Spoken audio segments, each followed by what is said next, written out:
in homeopathy, we don't work with diagnosis as much. We work more with symptoms. But it'll still give us a good overall look into what's happening. And then depending on what they recommend, what your vet will recommend, like a list of medication or treatments to undergo, you can always wait and before you say yes to any of it, or I mean, we'll work with you if you've already started any conventional treatment, because both can work together most of the time.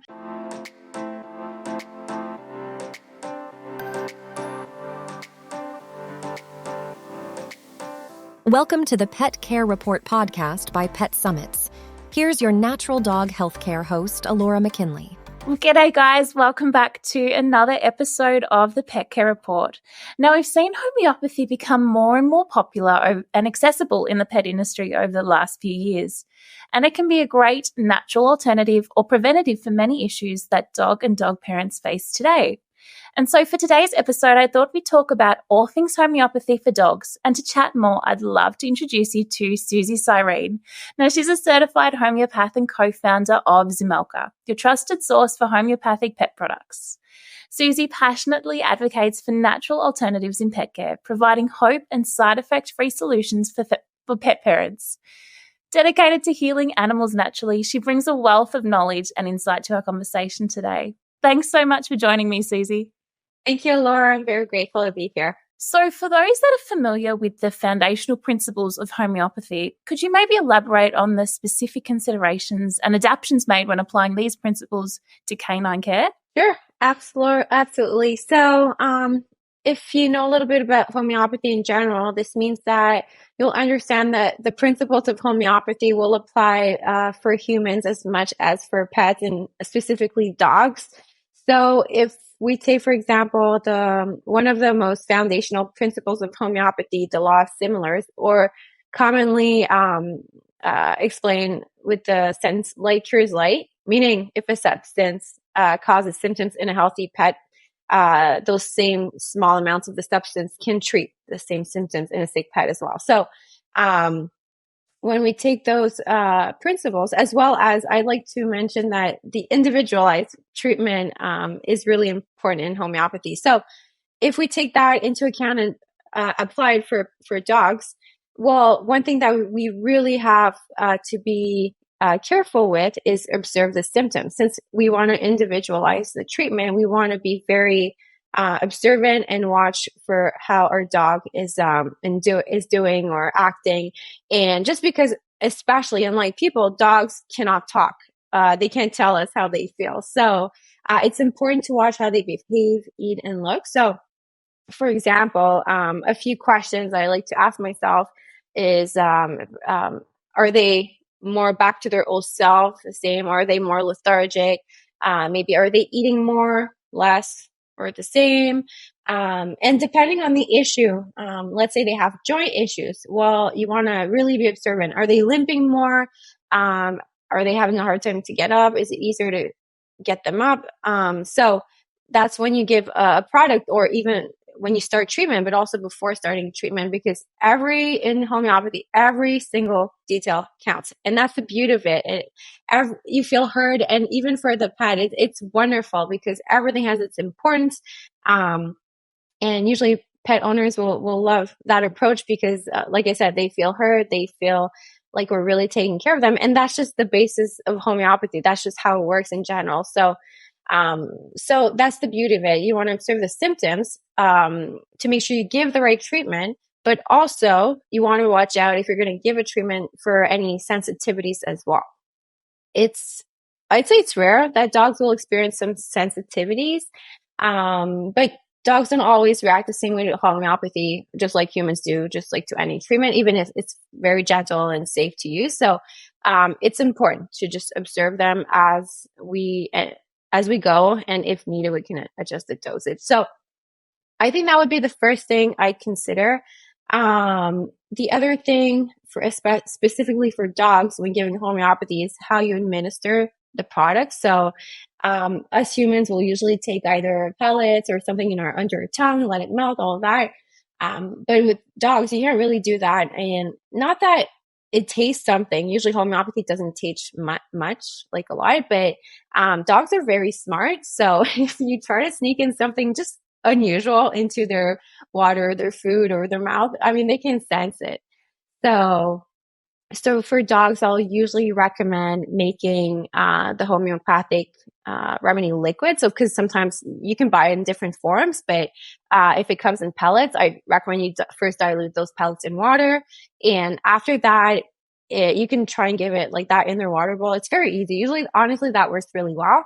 But if they're still very picky, then some other alternatives that work really well is just to mix the liquids with the homeopathic liquid with some chicken broth, beef broth. So that's usually a winner. That's usually a winner. And maybe one last thing.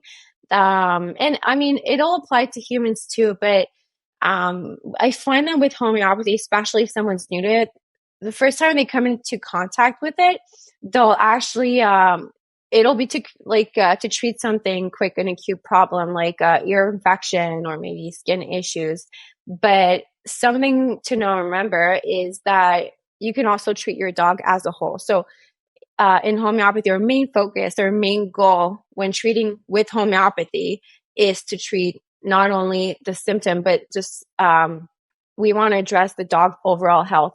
We can even go to his personality. We can even try and see how we can correct his behavior. So yeah, I think that's super cool because since dogs don't talk, then we can still rely on so many other symptoms and actually have a great response. So it's very, very powerful to use on dogs. I love that you mentioned different ways to give the liquid because I can imagine that can be quite difficult. Sometimes dogs don't like having things put in their mouth. So, yeah, putting it in broth or water, that's really cool. Yeah, works out well. Yeah, and now I'm sure I'm not the only one that sometimes gets a little overwhelmed when I look at just the huge diversity and the huge range of homeopathic remedies available. How do pet parents decipher which products are most suited for their particular health concern? Yeah, I mean, it is. It is quite overwhelming if you're just starting to use it. But I mean, there are certain things that can help you to choose the right medicine for your dog with homeopathy. So first, it's important to understand that your dog is unique. So even if two dogs seem to have the same problem, they might need different treatments.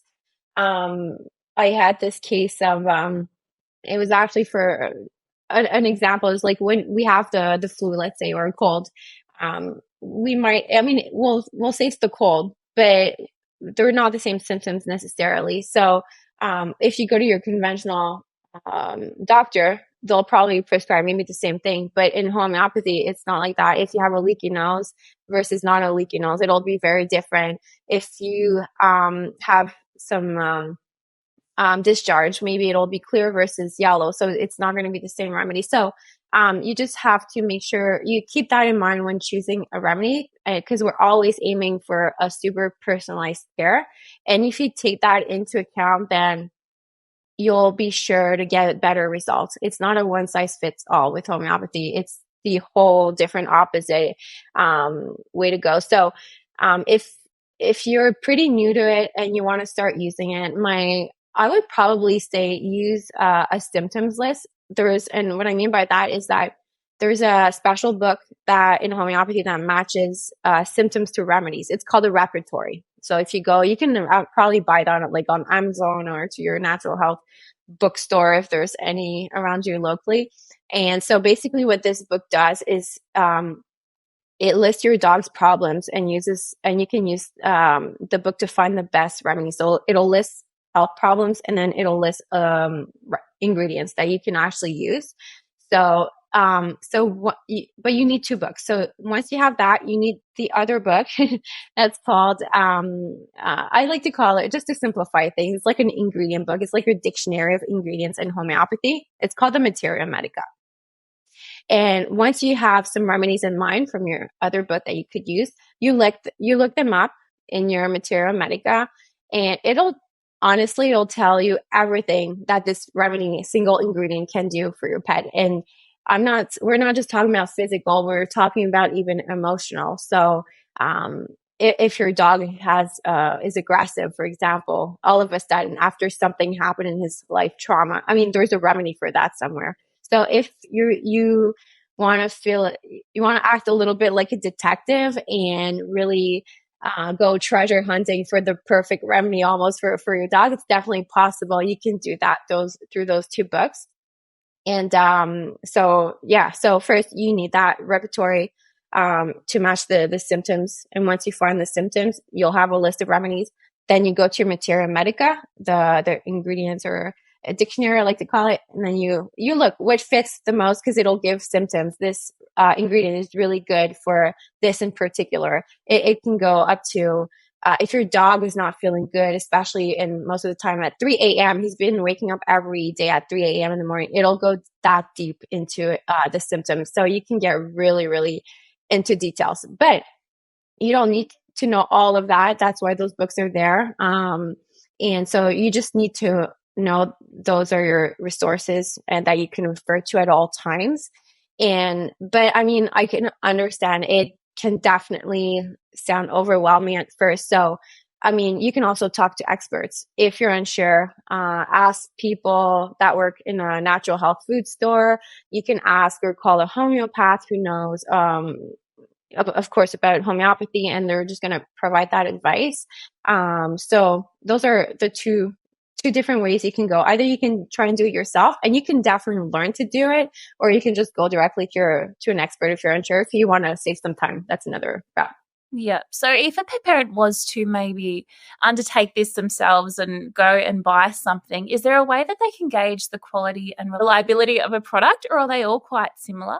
That is such a good question. And I think not a lot of people know about this. So I'm very happy to talk about this.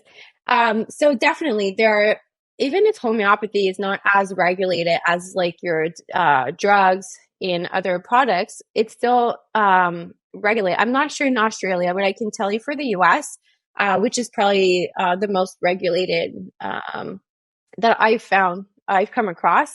So there are some manufacturing standards. So you want to make sure that the products are manufactured in what we call a GMP lab. In other words, that means good manufacturing practices. So those standards are actually set by health industry. They're just your regular health industry standards. For example, in the US, it'll be set by the FDA. In Canada, it'll be Health Canada. In Australia, you could tell me, but so that you can just ask the company, are your products manufactured in a GMP lab? They usually will say yes or no. And another thing, you want to ensure that the remedies are produced following what we call the homeopathic pharmacopoeia of the United States. Long set of words, but usually shortened by HPUS. So, or equivalent standards in other countries. So this also ensures that the product is made following strict guidelines. So, and the way to know if those products are made that way is if you go on your labels, it'll usually be written on the label HPUS ingredients. So the difference, I mean, there will still be some homeopathic remedies sold without having that on their label. And but if we really want to make sure that you have a good quality, the labs are really they'll test every single ingredient that comes in to make sure it really respects those standards. So they put it's like a certification on the quality of the ingredient. That's what we use now. So it's definitely it ensures stability of the product as well.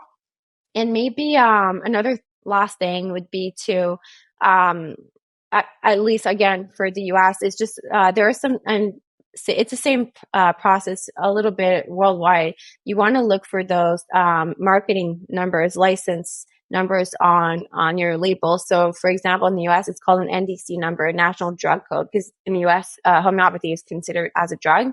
So it indicates the right to market the product in the country. So that's another thing you can always check to make sure you're giving good quality. So yeah, that's about it. But if you're unsure, you can always, I recommend just join forums, attend seminars, or engage with other homeopathic vets to get recommended and trusted brands, remedies that will allow you to make better choices on your own with time if you're unsure to starting. It's so important to get a good product, isn't it?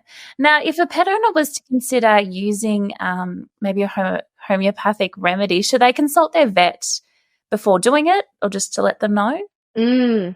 That's a really good thing to ask. I love it because we do get that asked a lot. They don't have to talk to their vet, but I definitely recommend it. It depends on the vet you're working with. So,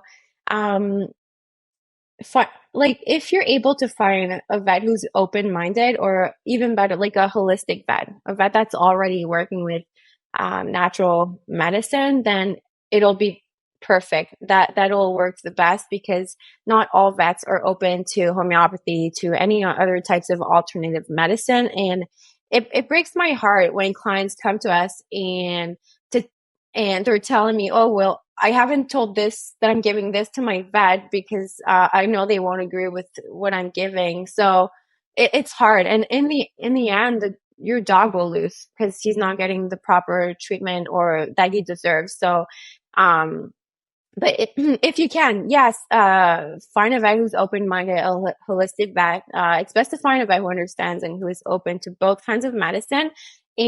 But the question that we often will get is, okay, great, well, where do I find such a vet? I mean, of course, you can check out Pet Summits. I mean, they've talked to many vets who know about this through the interviews and courses. You can go online. There are some directories with holistic vets, depending on where you live. And I think if you're unsure if your vet will be open to that, you can I'd recommend just talk openly and ask and see and check with them. Are you open with me giving other types of medicines that are not just conventional? And depending on the answer they give you, then you can choose to continue or not with them. And another good thing I'd recommend would be talk openly. If you have a good vet and your homeopath can both communicate together, that would be the best of both worlds. It's essential for the vet and the homeopath to work together and respect each other, and this helps your pet the most in the end. This is really interesting. So is there a way that vets and homeopaths can create like a harmonious and effective blend of both approaches to really optimize a dog's health and wellness? Great question. So usually what I see most, and that works the most, I find, is if you can go to your vet first, then they can, do some blood work. If they have a diagnosis, great. I mean, in homeopathy, we don't work with diagnosis as much. We work more with symptoms. But it'll still give us a good overall look into what's happening.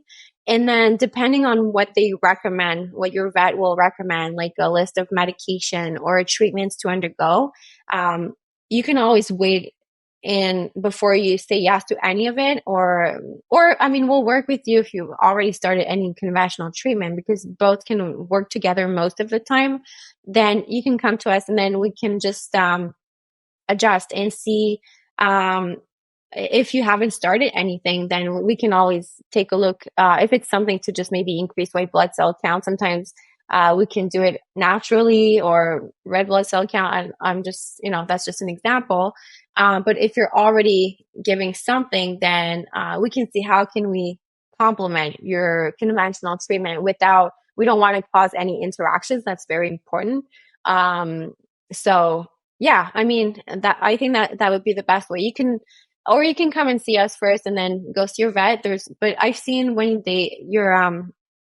when customers will go and see, clients will go see their vet first and come to us after, it's usually better. And then we can kind of sync our efforts together with the vet and make sure everything works out well. Yeah. And for those that may not have maybe a specific concern, maybe they don't need to treat something, are there some common remedies that are good just to have on hand in the cupboard just in case of emergency? That's a really good question. So yeah, sure. I mean, I would say that most pets, maybe that's not an emergency necessarily, but I think all pets will have, let's say, dental issues, gum issues, whose dog doesn't build up tartar or the brownish stuff on their teeth, or have really bad breath. So I would definitely keep that in your cupboard. That's something you can almost give all the time. I personally have products just in homeopathy that I give very regularly to my own dog for tartar buildup. So that way I kind of space out my visit to get a dental cleaning. My dog is actually 9 years old, and I went last year to at least get his dental cleaning done. Like, okay, at least, I got to be a good mom. But the vet was like, no, he doesn't need any cleaning. So I was shocked. But yeah, there are definitely a few things. So, or if a lot of dogs will have red gums and bleeding gums. So there are a few, I mean, in homeopathy, there are a lot of ingredients that will help do a little bit the same thing. Mercurius solubilis, it's all Latin, by the way. I hope you understand a little bit. Homeopathy ingredients are listed in Latin. Belladonna, that's when pain is severe. Gums are very red. Silica is actually pretty good for any it's not only good for the gums, but also any skin issues, abscesses that are in the mouth. That could be one thing. And I would say maybe if a lot of dogs that are aging will have joint issues, hip problems, arthritis, things like that. So there are a few remedies that you can keep. Rust Tox, RHUS-TOX.